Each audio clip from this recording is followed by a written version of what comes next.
Hello everyone, nubkeks here. Welcome back to Nub Raids, and in today's video, it's the third video today, actually. It's not just today's video, it's video number 3 today.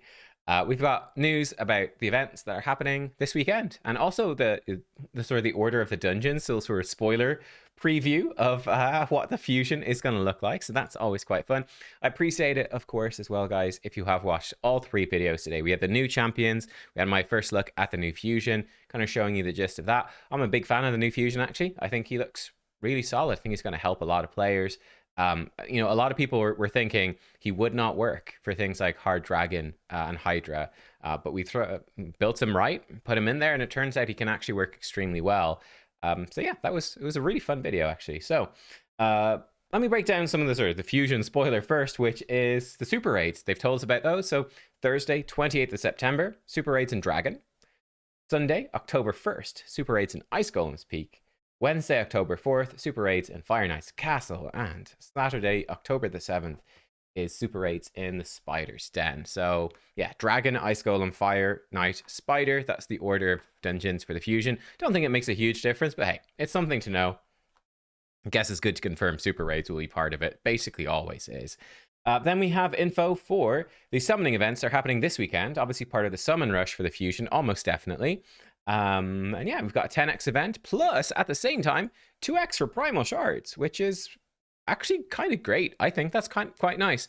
I've said this 1,000 times at this point. I really don't recommend buying primal shards. I think they're way overpriced. I generally don't really recommend buying stuff too much in this game in general. But, you know, yeah, I think they're really, really expensive for what they are. So I definitely don't recommend that. But if you have some saved up, I think that's actually quite decent that, hey, look, there's a 2x alongside the regular 10x that's happening. So yeah, you could pull some for your summon rush if it's going to help you. Might make a difference if you still have any of the ones we got for free hanging around, or if you've earned any in any events over the weekend. You could always, so potential option number 1 is to pull them to help with summon rush. That could help. Option number 2 is to keep saving them. Keep saving. For eventually they might do a 2x that actually includes mythical champions. Ooh, wow. Because the 2x for primal shards is only for epics and legendaries, not the mythicals. So it might be worth saving for the mythical champions. They're going to release, you know they are. Eventually they're going to release some extremely good mythical ones that people are going to spend lots of money for. So yeah, we'll see, you know. So you could save. Let me cover the 10x event that's happening at the same time then. But look, I genuinely, I think that it's a good thing that you at least have the option of the 2x primals. I think that's pretty cool. Right. What are the epics that we have going on here? So first of all, we have in the Knights Revenant, Sinacia. Actually a decent epic, as you can tell from her visuals, an old one. She's definitely old, definitely low res, but hey, she's pretty solid champ. Her A1 is actually pretty cool. She's very low attack, but this does smack really hard. It does an extra hit on enemies with less than 50% HP, and that is very, very powerful. It can do a ton of damage. I think it can also proc like stun set twice, stuff like that, I'm pretty sure. So very useful for faction wars as well. She has an equalized HP for all allies, which is a great way to keep your team healthy. And she's got single target heal on the lowest HP ally, and also put a single target skills on cooldown, which is decent. HP aura and faction crypts. I think she is quite good. I've never really used her too much, but you can use her in combo with her sister Skullcrown. They make a good combo because Skullcrown extra hit if they've got high HP. Then Sinacia comes in afterwards, and extra hit if they're low HP. You can use that with like an ally attack with a blender team in arena, stuff like that. And I think they're just both solid for doing the faction crypt here. Interestingly enough, we do have a new reviver is coming to this faction. I did that in the first video today, looking at the new champions. So for someone that's early game and it's going to be doing some of the fusion, hey, you know, if you're going to do some of the summon rush, we'll see that tomorrow. We'll see where the champions are coming from and what you have to do. So I don't know if you would, but Sinacia's not a bad one to pull. Could be good in combo with that epic. We'll see. Because I do find Knights Revenant to be a fairly difficult faction war, faction crypt. Valkyries in the waves are quite nasty, and the boss is quite tough as well. Sinacia can actually help quite a bit, even though she's wrong affinity. That's cool. The Void epic is actually Skullcrown as well, so that's nice. Skullcrown definitely looks cooler than Sinacia, in my opinion. But yeah, Skullcrown is great. I think she's really good. 23% speed in arena. It's a really good aura. And then giving herself unkillable when she drops low on HP, I think is super valuable. Her A1 is an AoE that smacks really hard if it triggers the extra hit. Her A2 just hits hard by default. It can place weaken, but you usually don't even bother about that. You're just building her for pure damage. She's got great offensive stats. She can keep herself alive but unkillable. She's a brilliant champion. Obviously, you know, Stone Skin makes her like a little less good than she was once, but I think she's one of the best epic nukers in the game because of this. She does have a nice combo with Sinacia that will revive her, which is sort of useful.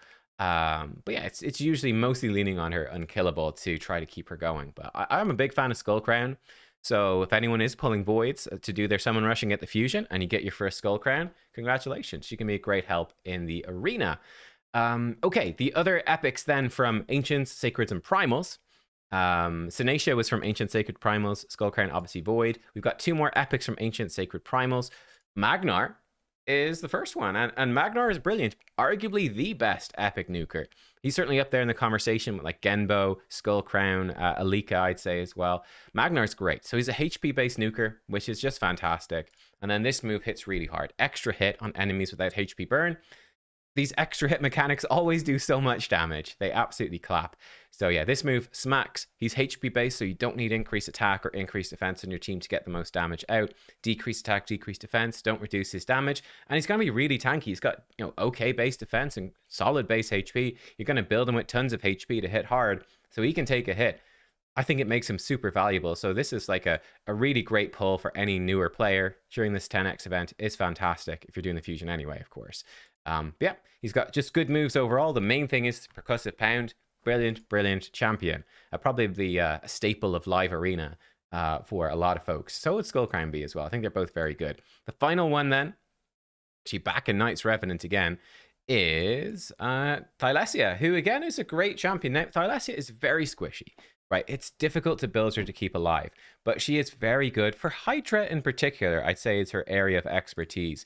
And Faction Wars, AoE decreased defense on a 3-turn, then AoE debuff extension, also on a 3-turn. Her A1 can do debuff spread to enemies under Hex, which is great as well. And her passive, when she attacks enemies under decreased defense, 50% chance of placing Hex. This is very useful, right? Because she's got 2 AoEs. She puts the decreased defense, then she's right in with an AoE after that increases duration. So that AoE can place the Hex, which is great. So she's bringing you Hex, decreased defense, extending debuffs, and also some debuff spreads. She's really good. You give her War Master, she puts out pretty good damage in Hydra. Difficult to keep her alive. That is her main drawback, but I like this champion a lot. I think she's fantastic. She's got great potential. And decent for Faction Wars, though, again, she's not great for stage 21, where you're running up against Valkyries, and she kind of gets beaten up a lot, but still, she's a solid champion. So on the whole, I say the epics are actually looking great. It's a solid selection of epics, I have to say, for the Summon Rush, which is always something you love to see in a fusion. So thumbs up for that. We have 4 legendaries then that are going to be involved. So from Ancients, Sacreds, and Primals, first up we have Hefrak. Again, it's all extra hits is the theme of this. Extra hit on targets with less than 50% HP after the first hit. Ignores defense. Hefrak hits really hard. If he triggers this extra hit, he's probably going to kill people, right? If they were 100% and he brought them to less than 50%, the extra hit is most of the time going to kill them, right? This can hit super duper hard. His A1 is pretty decent. And a great thing about him, he provides his own increased attack and increased crit rate. So typically speaking, what a lot of people do with Hefrak is they actually, because he hits so hard anyway, they put him in Stone Skin with like 70% crit rate and you let him buff himself up and just nuke people down. Or because of his passive, where if a teammate dies, he instantly does his AoE for free. In case someone dies before he does this move, sometimes people will build him with 100% crit rate, so that you'll definitely crit on Hefrak Scorn when you cast it for free. I think he's a great champ for live arena. He's good and solid. I do have him. I actually don't use him all that much now because I've pulled sort of better nukers since then for live arena. I don't really use him much, but he does see use from time to time. He's great for the faction crypt as well, actually. But yeah, Hefrak, he's a great nuker. Very solid. Very solid. Not like S tier, but he's like A tier, I'd say, for arena. He's a good one.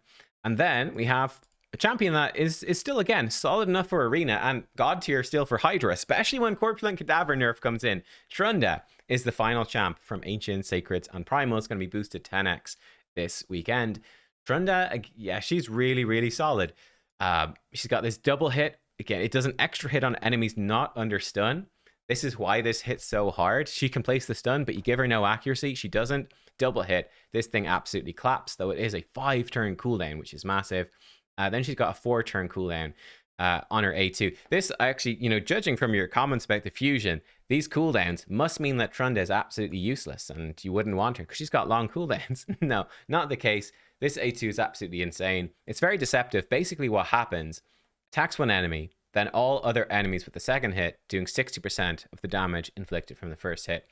What this actually does is it takes, I believe what it does, it takes the 60% damage from the first hit that you actually did, and then it puts it through the multipliers again. So it multiplies it again by her crit damage, by this 20% damage here. It multiplies it again by her masteries. I think maybe it applies her attack modifier again. I'm not sure about that one. Effectively, this, what it really does, it does way more than 60%. She's infamous, really, for Hydra, where you hit a decapitated head with this and the splash damage is just absolutely absurd. She has been eclipsed by Corpulent Cadaver at the moment. Like right now, if you're really hardcore, you should have 3 Corpulent Cadaver teams with 3+4 Brognies and, 6 Yumikos in there, obviously, as well. So if you're not doing that, what are you doing, guys? Come on, guys. But we know that Corpulent Cadaver and nerf is coming sometime, eventually. So when that happens, I mean, the expectation would be that probably Trunda takes over as being like the go-to champion certainly for normal, hard, and brutal. Not sure about Nightmare. I don't think it's easy enough to get the highest damage on Nightmare. I think Acrizia takes over as the best one there for Nightmare. But yeah, Trunda is seriously good, certainly for normal and hard, and she's viable even on brutal. Scratch showed us that in the Deadwood Jedi Hydra Clash, how much damage Trunda could do. So yeah, she's a great champ. Again, well worth getting. She's solid in Arena with the 2 nukes, very solid. And yeah, she's going to be a monster for Hydra. And yeah, it's still a bit of work to make a Trunda comp work. It's still work, it's still hassle, it's still manual, really. But it's not as bad as Corpulent Cadaver in terms of, through the tedium of it, shall we say. So there is that. Then we've got 2 voids up for grabs. Actually, we should have stayed in dwarves. It is, I just mentioned her, Acrizia. So this is obviously a fantastic one. Acrizia is amazing. If Cadaver gets nerfed, Acrizia will definitely be the queen of the higher difficulties of Hydra Nightmare for sure. Maybe brutal. She's just so good against so many bosses. Every hit is enemy max HP hit. And bonus, she takes half damage from AoE attacks, which is great. So yeah, Acrizia, she is fantastic. Obviously, we've got Newt in there, sort of competing for single target stuff now, single target bosses. But Acrizia is still absolutely amazing. And, probably everyone wants her. Let's be real. Everyone wants her on their account. Then the final one is not in the game yet, but it's Vitreous the Anointed. So I did cover him in the video earlier today. Vitreous, he's basically a Sacred Order attack-based nuker that gets to take a turn and reset one of his skills when an enemy tries to lock him out of his skills. Or not tries to, but when they do lock him out. So let's say Warlord comes in, locks you out, or Yumiko comes in, locks you out of your skills. He gets one of them back at random and gets to instantly take a turn, which is pretty interesting. How good is he going to be? I'm not sure. I'll probably try to get a test video of him done for you tomorrow. See how he does in live arena on the test server. Always a bit tricky because people on live arena the test server have stronger accounts generally than me, but we'll give it a go for sure. Yeah, I'm interested about Vitreous. I would prefer Acrizia. I think Acrizia has proven value. Vitreous seems cool, but is he going to be good against Stone Skin with other stuff going on? He doesn't have any defensive stuff apart from dealing with lockout, so I think he's actually quite a cool champion, but I wouldn't really be chasing him myself, I don't think. I know it's easy to undervalue nukers, isn't it? Because there's so many nukers in the game. We've got so many options. It's the support champs and the enemy max HP stuff like Acrizia and so on that are a bit more limited. But yeah, look, there you are. That's the 10x with 2x primal shards that's happening this weekend. I think it's quite a solid one, actually. I think it's quite good. So, hey, we'll see tomorrow when we see the fusion plan, how things are actually looking, but I'm hoping it's not going to be too bad, which is funky. It's a pretty good 10x, including the epics for Summon Rush, which is great. Then expecting it to be 2x Ancient Shards the following weekend, which again is great because Ancient Shards, you don't really want to use those for Summon Rush. They're really low value. So yeah, so Summon-wise, it's looking fairly solid for the fusion. It's looking pretty okay. And that's great because they are often one of the, I say Dungeon Divers is often the worst, but summoning events are something that really holds people back from being able to participate. So it looks like they should be hopefully fairly reasonable. They might have really high points. That's the only worry. Who knows what they'll do with the points, but we'll see. Guys, thanks for watching. I'll see you all next time. Goodbye.